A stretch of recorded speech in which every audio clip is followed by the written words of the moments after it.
Hi there. The following video is part 4 of the roadmap to success with special guest Trui. Check the description for part 1, 2 and 3. See you later.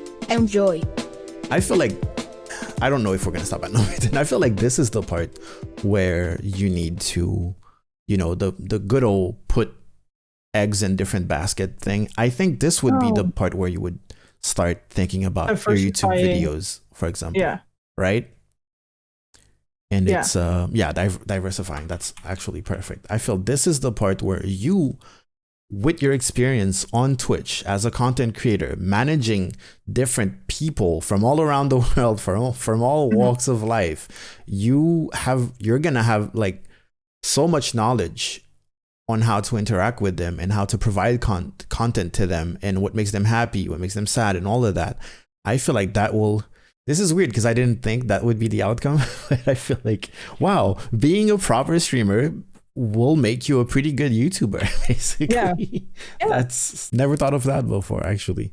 But you can do that in different ways. Like you can start making YouTube videos to diversify, but you can also like offer other things that people like. So for example, if you would make art and you're super good at painting, like giving actual painting classes could be something you do as well. And then you become a teacher instead of a YouTuber. You can do that. Definitely. But then again, that's also good YouTube content. That's the thing. I feel like we're YouTubers, so we're going to push very much towards the YouTube, especially since we're established YouTubers and we make money through YouTube. So YouTube feels like a very, very good, avenue to create content. But you can just start a Patreon, for example, although I'm not. Yeah. I don't like Patreon as a platform, but here's the idea. You can start basically paid content on another platform. It doesn't have to be YouTube. If you have a certain way of you have the advantage where you have a certain relationship with a specific platform where you can make that money, or you can just sell product. Usually you're supposed to also sell products normally, even as a YouTuber, content creator, Twitch streamer, but you could make it that from Twitch, you start selling your own products. We're talking about artists and stuff like that. You can open an Etsy store, and now you have enough viewers to, sell a little bit, make a little bit of extra money on the side, sell a couple of products on Etsy every month. But again, amazing YouTube content that you have made on stream. Recipe for cooking, like it can be anything.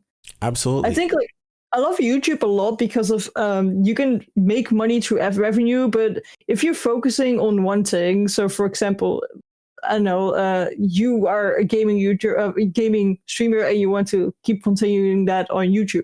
All right, you play what's something popular? You play Valorant, and you want to make videos on YouTube about Valorant. What you do is you write down a title which is called "Best Gun to Use in Valorant." Start making a video about that.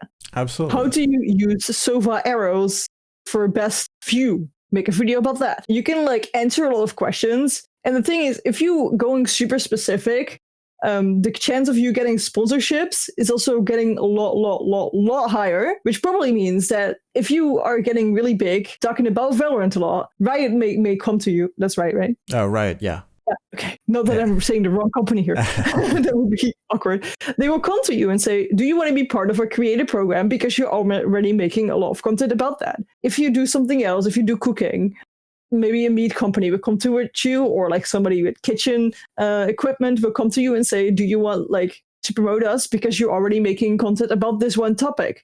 Because we want to reach a specific audience, and you're making videos for that specific audience. Absolutely. It's so much easier with YouTube. So instead of just generating another revenue, which is ad revenue, you're also generating sponsorship revenue with just making a YouTube account. Absolutely. I think also, this might sound crazy, depending on the specific if it's gaming, I wouldn't say go back to Facebook, but I feel like there are certain things, for example, art, you might want, at this point at least, when you're already established, you might want to not necessarily manage your own Facebook account, but you could absolutely pay someone to manage your Facebook page, because there are certain specific things, small cooking recipe videos. Those are shared a lot on Facebook. Pretty much.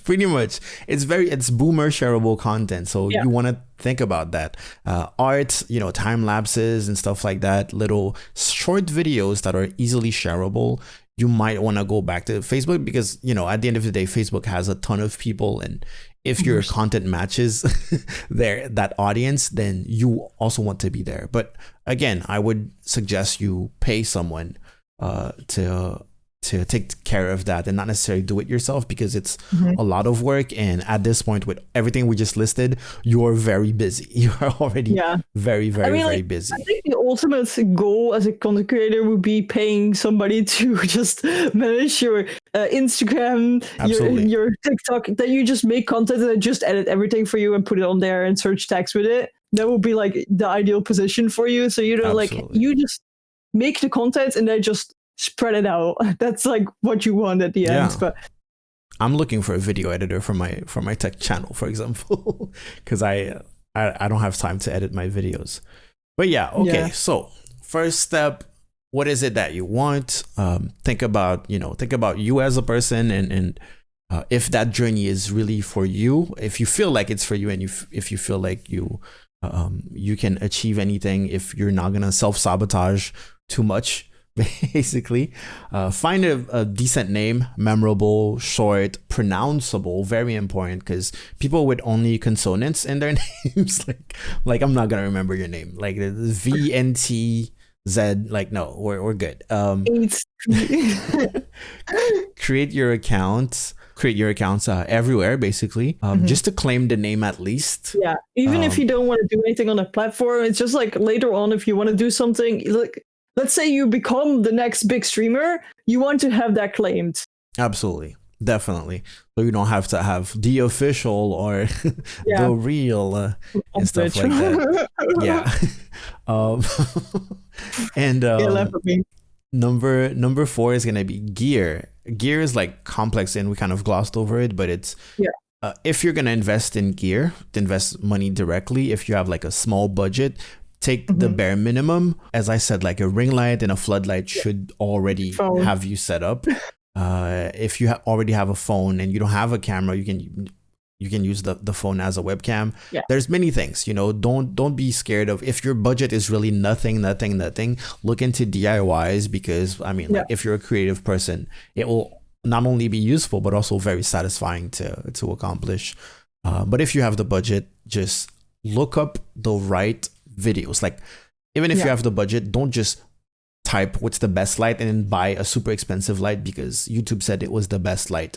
No, learn about lighting and figure out what type of look that you want and get the gear for that. Then branding is the part where you figure out your own personality. You take a look at yourself and you figure out your colors and your graphic style. Again, you can't have any. The goal here with the branding is to plaster it everywhere so that when people see the style and the color scheme, they know it's you. Just like if you see, recognize you and they see that you put effort in things. Absolutely. And like as soon as you see, a soda can that's red and white, it's Coca-Cola. There's no confusion there. Or maybe it's some weird off-brand, but it still reminds you of Coca-Cola. So their branding is clean.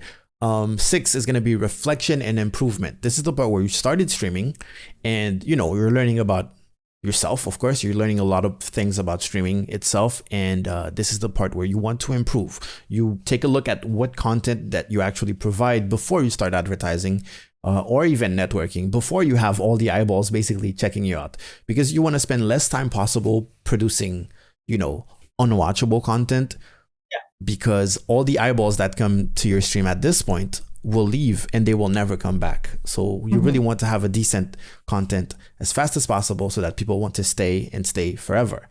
And then the next one is targeted networking. This is the part where we mostly talked about Twitter. I feel like Twitter is one of the good ways to network, follow the accounts of the games that you play, follow people who are important in the space that you are in, the games that you play and stuff like that. Interact as much as, not as much as you can, but interact like a human being. You see a post from a creator of your game and you have something to say, just type it, Also, we in targeted networking, we also talked about hosting, rating channels that play a similar game, bringing, even if you host with one viewer or two viewers, it's, there's no such thing as a small host or a big host. Like it's really the gesture that people will Plus, appreciate. you're also telling them you're a streamer, so also, yeah, it's one way of interacting with another streamer without self-promoting in their chat, basically.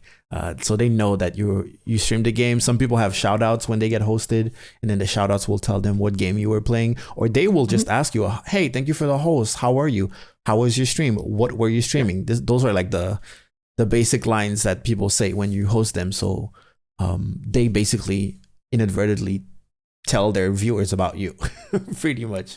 And if you have a cool name, all of that plays into your favor. Proper advertisement. So this is the posting natively to Twitter, adding subtitles and stuff like that. Editing a little bit, very like the most basic editing on your phone, posting to TikTok. But I feel like in order for it to be, you can start small. So one every week, let's say that's really not a lot, but the goal is to be like always having clips that you have to share. And if you stream regularly, you're going to have a bunch of clips anyways. If you don't have a bunch of clips, go watch your VODs and go clip things yourself. Yeah. And then you will be able to, every other day at least, post a brand new clip on TikTok, on Instagram, and also on Twitter. Please note that, clips don't do that well on Instagram. Don't expect too much. No. You'll get more interaction if you post a picture of your face. It doesn't cost a lot of extra effort.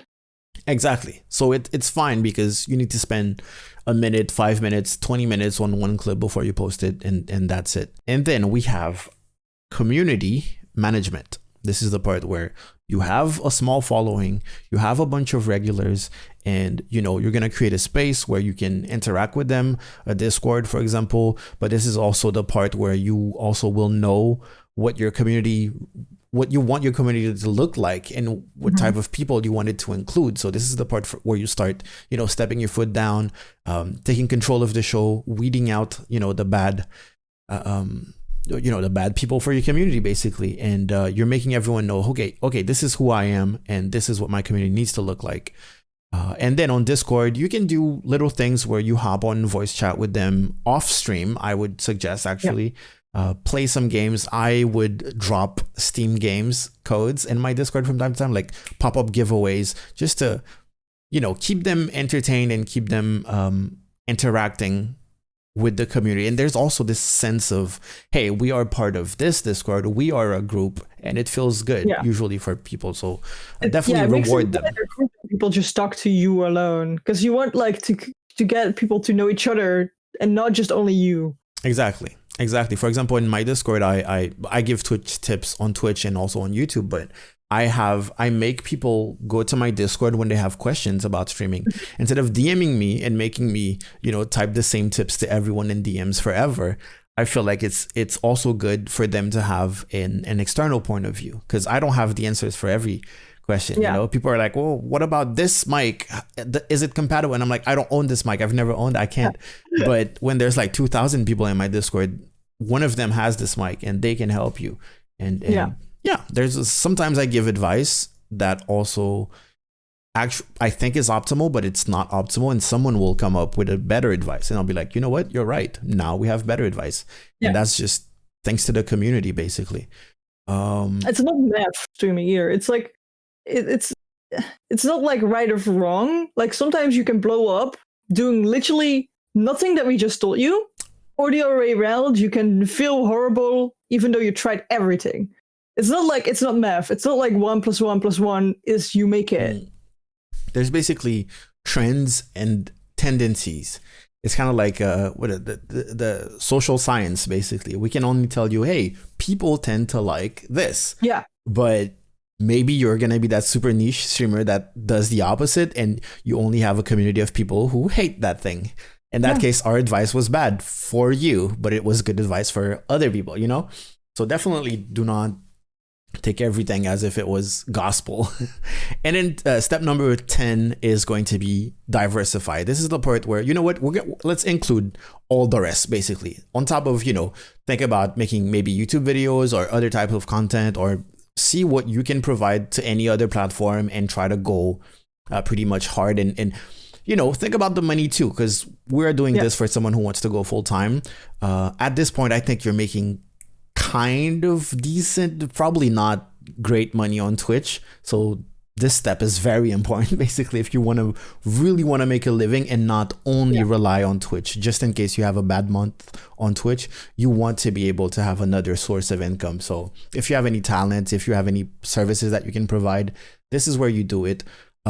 Let's put in merch in there. If you have like a pretty dedicated community, if you want to go for merch, I actually would say don't necessarily go for t-shirts and stuff like that, because I feel like t-shirts is such a commitment. Start by very small things: pins, stickers, mugs, things that, mugs are important because they're useful. There you go. That's good. I got this streamer brain jelly sticker mug here. I'm jelly. This is dope. So I think that's very, very important to understand the science of merch, because everyone wants their clothing brand, it feels like, but it's really hard. Content creators will not tell you that, but selling like t-shirts and clothing is really, really hard, even for people with a big following. I totally struggle selling those things. Yeah, me too. I don't plug it a lot. I don't plug it enough, but even if I plugged it, like my numbers are so low that I feel like even plugging it wouldn't, I'm not being rich with my streamer brain, like clothing.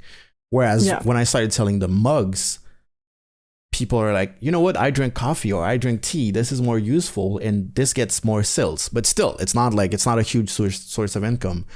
What else? Of course, I think at this point, reflection. Reflection didn't stop. Reflection was there while you were doing all the rest. I feel like at this point you might want, I'm not a person who likes to rely on like sponsorships and deals like that. But you might be able, if you have a good enough, if you have good numbers, you might be able to reach out to certain companies and stuff like that. But it all descends. Then they start reaching out to you as well, which is super helpful. So you don't have to put a lot of effort in reaching out to them. That's what I did. I made it so that, my face was really everywhere, and it was like basically impossible for companies in that niche to not know who I am, basically. Yeah. And then they all started reaching out. To me. So I would say that maybe at this point, if your numbers are good, if you've succeeded, like if by any miracle you're great at this point, you will be able to look for sponsors, or they will contact you. Of course, watch out for scams. If there are no, I need to say this, there are no serious sponsors that ever in the world of social media marketing that have commented on your pictures on Instagram telling you to DM them that are good sponsors, or that ask you to pay something first. Oh yeah, definitely. Buy your products first and then we will sponsor you. Definitely. So always ask yourself, what can you provide for the company, especially if they contact you. If you have 15 followers on Instagram and a company contacts you for you to become an ambassador, ask yourself, what would they gain? Because if they're not gaining much, that means you're definitely not gaining anything.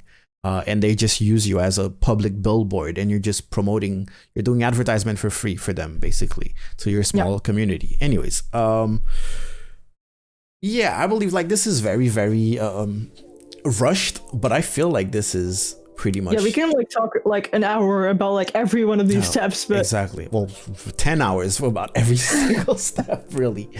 But then people would not be watching this video, and you would have been giving up by now, I think. I'm even wondering if I'm not gonna cut it in multiple parts so far. But this is the steps, the roadmap to success. Explain as fast as possible, with as much tips as possible, and while being reasonable. We had some burps and farting talk in there, very important. I mean that's for people to keep engaging and to get comments going. Exactly. So if you've been experiencing the burp and fart problem, please leave a comment. Anyways, Trui, thank you so much for doing this with me. I know that like I could have done it alone, but with you is very, very, very easy. And also I feel like people did not want to hear me talk for a whole hour alone. So it's cool to have different perspectives. Let's ask Trui. Pretty much. So okay, for the people who don't know Trui, where can we find your content? Where can we find you online? Well, because you're on YouTube right now, I'm here on YouTube. If you Google, if you just write Trui in the search bar, you will probably find me. Probably. Unless you're in the Netherlands, you might find a lot of sweaters, but that's really a thing. That's your you next also sponsor? find me, also a lot of sweaters. My name means sweater in Dutch, so that's why. Okay. But I got this. I won the algorithm, and it's recommending my channel first now. Ah, that's good. That's really good. Yeah. So are you on Twitter at Trui? Trui on Twitch, because I was a dummy at the start. Same. I'm Don't at feel like level me. photo on Twitter. So Yeah. You also post like you've been. How's your TikTok going lately? Not yet that great. Yeah, I need to like get better at TikTok. That's my number one thing to improve on right now. Up there. Go follow Trui on TikTok. Motivate her. But yeah, thank you so much for doing this with me. This was really cool. I love talking about those things, and yeah, me too. I know I'm gonna get comments that say start a podcast. I will at some point, maybe. But yeah, thank you so much. Together, the Gil and Trui podcast. That would be great. We can talk forever anyway. So. True, definitely. So yeah, thank you to everyone for watching, and if you have any questions, you can contact Trui on all of those social media that we just put up there, and you can also leave a comment. Thank you so much. I'll see you next time. Bye bye.